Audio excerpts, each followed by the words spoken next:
I'm Marianne Binetti. I am out here with my roses that are just getting ready to bloom. Here's a great tip that doesn't cost you anything. I call it my dirt cheap rose care tips. First of all, visit your roses often.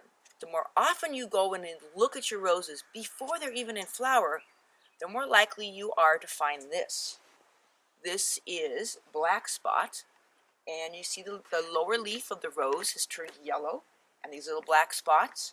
And look at the next leaf up is starting to get black spots on it too. The simple solution, so you don't have to buy anything to spray, is simply pull off all these lower leaves.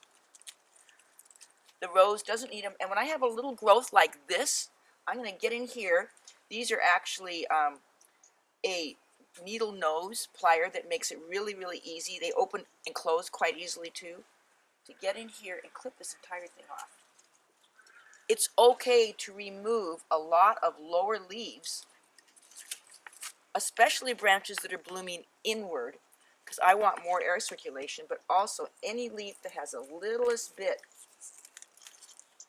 of black spot on it. Just pull these all off. That's going to take this whole branch off. I have no tolerance for any diseased leaf at all because it will spread the black spot, especially in a rainy climate that I live in. Now, let's go to the top of the rose. Here we have, and this always happens every spring, aphid. This entire bud is covered with aphid. Sometimes that's called plant lice, and they are sucking the life force right out of this rose. But instead of running for a pesticide, you catch the aphid colonies early. Here's the tip to bring in the ladybug. I simply, with my gloved fingers, squish all these aphid.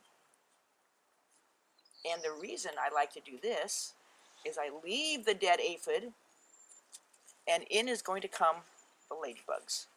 So I'm going to have natural pest control, and I'm squishing the ones on the buds. Now, what about aphid on the underside of the leaves, underneath there? Well, you can take the entire leaf off.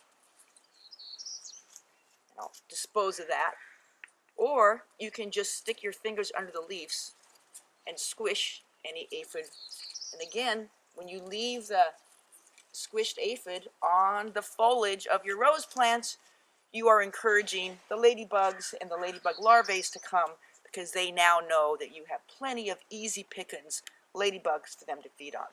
So just by using these two tips, removing any yellowing foliage early and squishing any aphid, which collect on the very tips of your rose buds, you're going to be keeping your roses extremely healthy without having to buy anything or do a whole lot of work. This has been Marianne Binetti with Easy Answers for Great Gardens.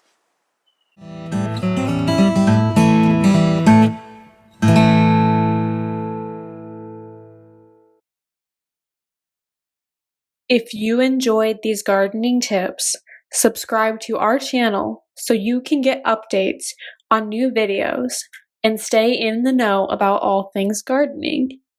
Click the red subscribe button below. See the description below for more information about how to connect with us on PlantersPlace.com, Facebook, and Instagram.